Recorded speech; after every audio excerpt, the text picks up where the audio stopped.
Mahigit 1,000 kataong patay at patuloy pang dumadami. Libo-libong sugatan at mahigit 50,000 katao pa ang missing. Ito ang masaklap na sinapit ng Venezuela matapos tamaan ng dalawang malalakas na lindol. Sa panahong halos lahat ng kanilang mamamayan ay nasa loob ng kanilang mga tahanan. Ang sakunang ito ay tinuturing ngayon bilang isa sa pinakamakapaminsalang lindol na tumama sa bansa sa nakalipas na mahigit 1 siglo. Kaya sa videong ito ay ating tatalakayin kung paano nagsimula ang nakamamatay na lindol, bakit naging napakalawak ng pinsalang dinulot nito, ano ang naranasan ng mga biktima sa mismong sandali ng pagyanig, at kung paano patuloy na nakikipaglaban ng libo-libong rescuers upang mahanap ang mga taong maaaring buhay pa sa ilalim ng mga guho. Mr.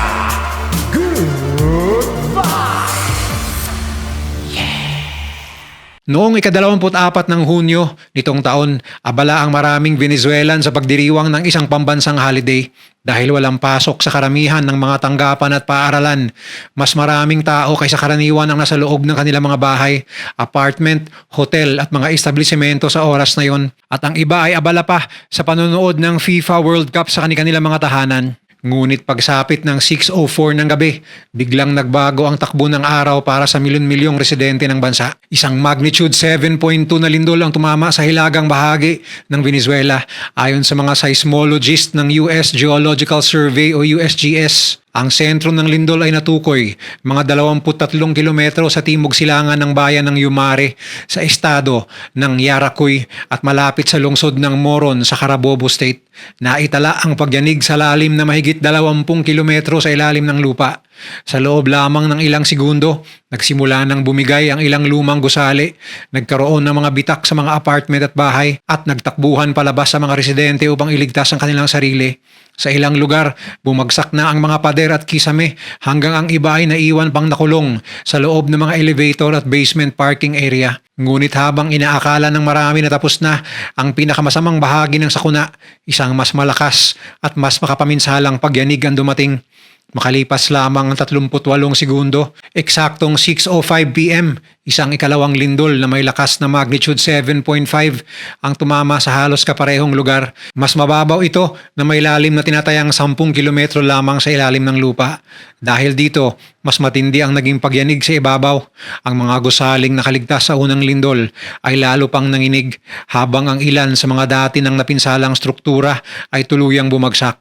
Marami sa mga taong kasi simula pa lamang tumakbo palabas ng kanilang mga bahay at opisina ay muling nataranta ng maramdaman ng ikalawang pagyanig na ayon sa mga eksperto ay isa sa pinakamalalakas na lindol na tumama sa Venezuela sa kasaysayan nito. Tinawag ng mga eksperto ang pangyayaring ito bilang seismic doublet, isang pambihirang kaganapan kung saan dalawang malalakas na lindol na halos magkapareho ang lakas ay nagaganap sa iisang lugar sa loob lamang ng napakaikling panahon. Ayon pa sa mga eksperto, malamang na ang unang lindol ang nagpasimula sa paggalaw ng isa pang bahagi ng fault system at naging dahilan upang agad ding mangyari ang ikalawang pagyanig. Matatagpuan ng Venezuela sa hangganan ng Caribbean Plate at South American Plate.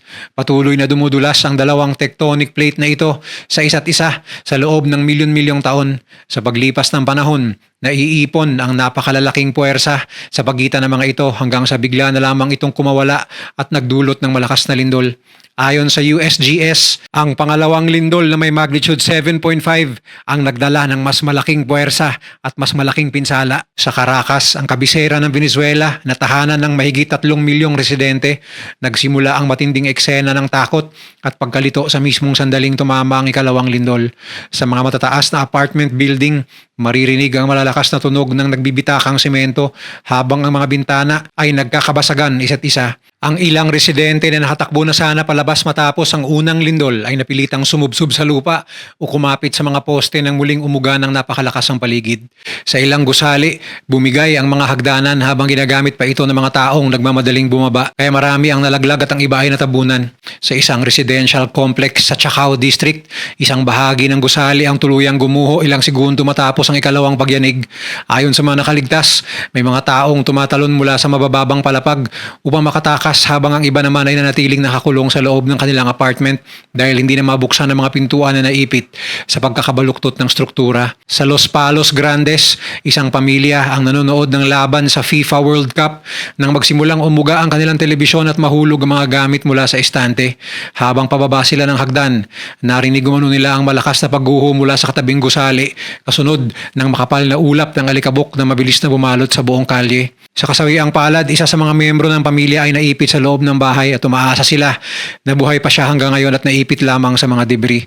Sa mga opisina naman na bukas pa noong oras na yon, maraming empleyado ang nagkubli sa ilalim ng mga mesa habang ang iba ay nagtakbuhan palabas bitbit lamang ang kanilang cellphone at pitaka. Isang babae ang nagsabi sa lokal na media na habang nasa ikalawang palapag siya ng kanilang opisina ay nakita niyang bumigay ang bahagi ng kisame at bumagsak ang mga ilaw sa pasilyo. Hindi rin nakaligtas ang mga pasilidad pang transportasyon. Sa Simon Bolivar International Airport, nagsisigawan at naguunahan sa paglabas sa mga pasahero nang magsimulang malaglag ang mga panel at kisame ng terminal building. Ilang pasahero ang nagtago muna sa ilalim ng mga upuan habang hinihintay na humupa ang pagyanig. Sa mga basement parking area ng ilang kondominium, may mga motorista na naipit matapos mawala ng kuryente at tumigil ang mga automated gate. Ang ilan ay kinailangang basahagin ng mga salamin ng emergency exit upang makalabas. Habang unti-unting humihinto ang pagyanig, nagsimula namang marinig sa iba't ibang bahagi ng lungsod ang pag-iyak ng mga bata, mga sigaw ng mga taong humihingi ng tulong at mga busina ng sasakyang naiwan sa gitna ng kalsada. Sa loob lamang ng ilang minuto, nagmistulang evacuation center ang maraming parke, basketball court at bakanting lote habang libu-libong residente ang nagpasyang wag nang bumalik sa kanilang mga bahay. Habang nagpapatuloy ang paglikas ng mga residente sa Caracas, unti-unti namang lumalabas ang tunay na lawak ng pinsala sa iba pang bahagi ng Venezuela.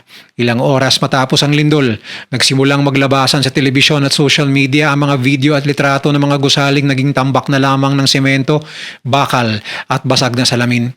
Pinakamatinding tinamaan ang rehiyon ng La Guaira, isang mahalagang lungsod sa baybayin ng Caribbean Sea na matatagpuan sa hilaga ng Caracas. Dito matatagpuan ang maraming hotels, apartment complex, opisina at mga tahanan ng libu-libong pamilya. Ayon sa mga otoridad, dose-dosenang gusali ang nagtamo ng matinding pinsala habang ang ilan ay tuluyang bumagsak. Isa sa pinakanakakapangilabot na eksena ay ang pagbagsak ng 10 palapag na Edwards Hotel Boutique. Batay sa mga video na nakumpirma ng mga mamamahayag, tanging ang pasukan lamang ng gusali ang naiwang nakatayo habang ang natitirang bahagi nito ay tuluyang gumuho at naging bundok ng semento. Pinangangambahang maraming bisita at empleyado ang nasa loob pa ng gusali nang mangyari ang sakuna. Sa lungsod naman ng Tucacas, mahigit 250 kilometro mula sa capital city na Caracas, isa pang multi-story hotel ang tuluyang bumagsak. Sa El Honquito, kanluran ng Kabisera, nakuna ng video ang isang gusali habang unti-unting bumibigay ang mga haligi nito bago tuluyang gumuho sa harap ng mga taong nagsisigawang tumatakbo palayo. Hindi lamang mga hotel ang naapektuhan, maraming apartment building at residential complex sa La Guaira ang nagtamo ng hindi na maaayos pang pinsala. Ang ilang pamilya na nakaligtas ay napilitang magpalipas ng gabi sa mga parke, tabing kalsada at mga open space dahil nangangamba silang bumigay anumang oras ang kanilang mga tahanan. Sa kabuuan, tinatayang mahigit 250 pangunahing gusali, kabilang ang mga hotel, opisina, ospital, kondominium at pampublikong gusali ang nasira o tuluyang nawasak sa iba't ibang bahagi ng Venezuela. Hindi bababa sa 8 ospital ang nagtamo ng structural damage, dahilan upang ilipat ang maraming pasyente sa mga pansamantalang medical tent at field hospital. Malubha rin ang naging epekto sa pangunahing infrastruktura ng bansa dahil sa pinsalang tinamo ng Simon Bolivar International Airport, pansamantalang isinara ang paliparan at kinansela ang lahat ng commercial flights. Sinuspindi rin ang operasyon ng metro at mga tren habang sinusuri ng mga inhinyero ang kaligtasan ng mga riles, tulay at istasyon. Kasabay nito ay lumawak ang pagkawala ng kuryente at komunikasyon. Maraming bahagi ng Caracas at La Guaira ang nawala ng internet at signal ng cellphone. Dahil dito, libu-libong pamilya ang hindi agad nakapagbigay ng balita sa kanilang mga mahal sa buhay, dahilan upang mabilis na dumami ang mga ulat ng mga nawawalang tao. Pagsapit ng hating gabi ng June 24, nagsimula nang makarinig ang mga rescuer ng mga sigaw at katok mula sa ilalim ng ilang gumuhong gusali. Isang matandang babae sa La Guaira ang nagsabi sa isang mamamahayag na naririnig pa umano niya ang boses ng kanyang apo mula sa ilalim ng guho. Ngunit wala silang sapat na kagamitan upang maalis ang malalaking bloke ng semento. Ayon naman sa isang residente na tumutulong sa paghahanap ng mga nakaligtas, pala, martilyo at sariling kamay lamang ang ginagamit ng karamihan sa paghuhukay dahil kulang ang mabibigat na makinarya sa lugar. Ngunit habang nagkapatuloy ang desperadong paghahanap sa mga nakaligtas, nagsimula namang dumating ang unang opisyal na bilang ng mga nasawi, sugatan at mga taong hindi pa rin matagpuan. At mas nakababahala pa ang mga numerong unti-unting inilalabas ng mga otoridad. Pagsapit ng alas 3 ng madaling araw ng June 25, halos 9 na oras matapos ang dalawang malalakas na lindol, nagsimula nang maglabas ng unang opisyal na bilang ng mga biktima ang pamahalaan ng Venezuela. Sa una, 32 katao pa lamang ang kumpirmadong nasawi at mahigit 700 ang sugatan. Ngunit maging ang mga opisyal ay aminadong pansamantala lamang ang mga numerong ito dahil maraming lugar ang hindi pa naaabot ng mga rescuer. Habang sumisikat ang araw kinabukasan, mas malinaw nang nakita mula sa himpapawid ang lawak ng pinsala. Sa ilang bahagi ng La Guayara, may mga bloke ng komunidad kung saan 2 o 3 gusali ang tuluyang naglaho sa dating kinatatayuan nito. Sa ibang lugar naman, tanging mga pader na lamang ang nakatayo habang nakakalat sa paligid ng mga bakal, kasangkapan at personal na gamit ng mga residente. Bandang umaga, idiniklara ni Interim President Delcy Rodriguez ang isang pambansang state of emergency upang mapabilis ang pagpapadala ng karagdagan tauhan, kagamitan at pondo para sa operasyon ng paghahanap at pagsagip. Kasabay nito ay patuloy pa ring niyanig ang bansa ng mga aftershock. Ayon sa mga seismologist, mahigit 130 pagyanig ang naitala sa loob lamang ng 24 na oras matapos ang pangunahing lindol. Bagamat karamihan ay mas mahina, sapat pa rin ang lakas ng ilan upang magdulot ng panibagong pagguho sa mga gusaling dati ng napinsala. Dahil dito, napilitan ang mga rescuer na pansamantalang ihinto ang ilang operasyon sa tuwing may mararamdamang panibagong pagyanig. Sa isang apartment complex sa Chacao, napaurong ang mga tauhan ng civil defense matapos gumuho ang natitirang bahagi ng isang pader habang naghahanap sila ng mga nakaligtas.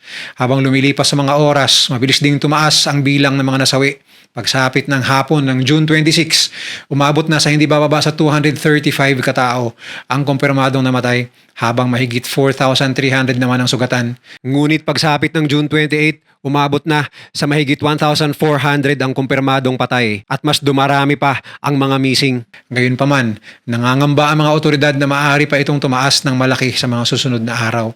Ayon sa US Geological Survey, may 44% posibilidad na maaaring lumampas sa 10,000 ang kabuoang bilang ng mga mamamatay batay sa lakas, lalim at lawak ng pinsalang dulot ng lindol. Mayroon ding 30% posibilidad na umabot pa sa 100,000 ang bilang ng mga biktima kung mapapatunayang napakaraming tao ang naipit sa mga gumuhong gusali. Isa sa mga pinakamalaking suliranin ng mga otoridad ay ang napakalaking bilang ng mga nawawala o hindi makontak. 2 online platform na binuo ng mga mamamayan ay nakatanggap na sa pagitan ng 24,000 hanggang 50,000 ulat ng mga taong hindi pa natatagpuan o hindi pa nakakausap ng kanilang mga pamilya. Hindi lahat ng ito ay nangangahulugang namatay o naipit sa guho. Marami sa kanila ay maaaring nasa evacuation center lamang o kaya ay nawala ng signal ng cellphone. Gayunpaman, kinumpirma ng pamahalaan na hindi bababa sa 200 katao ang pinaniniwalaang buhay pa, ngunit nananatiling nakulong sa ilalim ng mga gumuhong struktura. Habang dumarami ang mga desperadong pamilya na naghahanap ng balita tungkol sa kanilang mga mahal sa buhay, nagsimula namang dumating ang mga unang pangkat ng international na tulong. Ngunit sa kabila nito, malinaw na hindi sapat ang mga kagamitan sa Venezuela upang harapin ang isa sa pinakamalalaking kalamidad na tumama sa bansa sa nakalipas na 1 siglo. Ang susunod na hamon ay kung gaano kabilis makakarating ang tulong mula sa ibang bansa bago tuluyang maubos ang tsansa ng mga nakabaon pa sa ilalim ng mga guho na mailigtas ng buhay. Habang patuloy na tumataas ang bilang ng mga nasawi at sugatan, nagsimula ring dumating ang tulong mula sa iba't ibang panig ng mundo. Dahil sa lawak ng pinsala at kakulangan ng Venezuela sa mabibigat na kagamitan para sa search and rescue operations, napilitan ng pamahalaan na humiling ng agarang tulong mula sa international na komunidad. Isa sa mga unang tumugon ay ang Estados Unidos. Nagpadala ang pamahalaan ni Pangulong Donald Trump ng humigit kumulang $150 million na agarang tulong, kasama ang mga military transport aircraft, mga espesyalistang urban search and rescue teams, mga doktor, gamot at kagamitan para sa paghahanap ng mga nakaligtas sa ilalim ng mga guho. Inatasan din ng US Southern Command ang kanilang mga tauhan na tumulong sa pagsusuri ng pinsala at paghahatid ng mga supply sa mga apektadong lugar. Nagpahayag din ng suporta ang United Nations at agad na pinalawak ang kanilang humanitarian mission sa Venezuela. Inihayag ng pinuno ng UN, Office for the Coordination of Humanitarian Affairs, na kinakailangan ng isang napakalaking pandaigdigang pagtutulungan upang matugunan ang pangangailangan ng milyon-milyong apektadong residente. Nagpadala naman ng El Salvador ng 300 rescuer at 50 toneladang kagamitan at relief supplies. Nangako rin ng tulong ang Mexico, Ecuador, Brazil, Chile at Dominican Republic. Samantala, inactivate ng European Union ng kanilang satellite monitoring system upang makatulong sa pagtukoy ng mga lugar na may pinakamalaking pinsala at upang mapabilis ang koordinasyon ng mga rescue team. Bahagyang muling binuksan ang Simon Bolivar International Airport makalipas ang 2 araw, ngunit para lamang sa paglapag ng mga cargo plane na may dalang humanitarian aid at mga dayuhang rescue team. Unti-unti ring dumating ang mga espesyalistang may dalang rescue dogs, thermal cameras at mga sonic listening device na kayang makarinig ng katok o sigaw mula sa ilalim ng makakapal na patong ng semento. Habang nagpapatuloy ang paghahanap, nagsisimula ring maglabas ng ulat ang ilang bansa tungkol sa kanilang mga mamamayang nawawala sa Venezuela. Ayon sa pamahalaan ng Espanya, hindi bababa sa 80 Spanish nationals ang hindi pa rin matagpuan. Patuloy ding sinusuri ng iba pang embahada kung may mga dayuhang turista o manggagawang kabilang sa mga nawawala. Sa pinakahuling tala, nananatili sa pagitan ng 24,000 hanggang halos 50,000 katao ang hindi pa rin makontak o hindi pa natatagpuan ng kanilang mga pamilya. Bagamat inaasahang marami sa kanila ang ligtas at nawalan lamang ng komunikasyon dahil sa pagkawala ng signal at internet, nangangamba ang mga otoridad na may malaking bilang pa rin ng mga tao ang maaaring nakabaon sa ilalim ng mga gumuhong gusali. Samantala, patuloy ding nararanasan ng bansa ang kakulangan sa supply ng gasolina, tubig at kuryente. Maraming paaralan ang nananatiling sarado habang ang ilang ospital ay gumagana lamang gamit ang mga generator. Libo-libong pamilya ang napilitang manatili sa mga evacuation center, tent city at pansamantalang silungan habang inihintay ang resulta ng inspeksyon sa kanilang mga bahay. Sa kabila ng trahedya, mayroon ding ilang himala, ilang sanggol at matatanda ang naiulat na buhay na nahugot mula sa mga guho matapos ang mahigit 1 araw na pagkakakulong.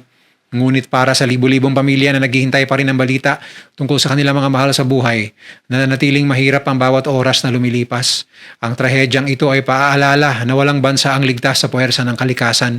Nagaano man katahimik ang isang araw, maaaring magbago ang lahat sa loob lamang ng ilang segundo kapag tumama ang isang malakas na lindol. Para sa ating mga Pilipino na nakatira rin sa isang bansang dinadaanan ng maraming fault line at madalas nakakaranas ng pagyanig, mahalagang huwag baliwalain ang paghahanda. Alamin ng pinakaligtas na bahagi ng tahanan, pag-uusapan ng pamilya ang evacuation plan at magtabi ng emergency supplies sapagkat kapag nagsimula ng umuga ang lupa, kadalasan ay wala ka ng oras upang maghanda. At ang tanging maaasahan mo upang makaligtas sa tiyak na kamatayan ay ang mga paghahandang ginawa mo bago pa man dumating ang sakuna.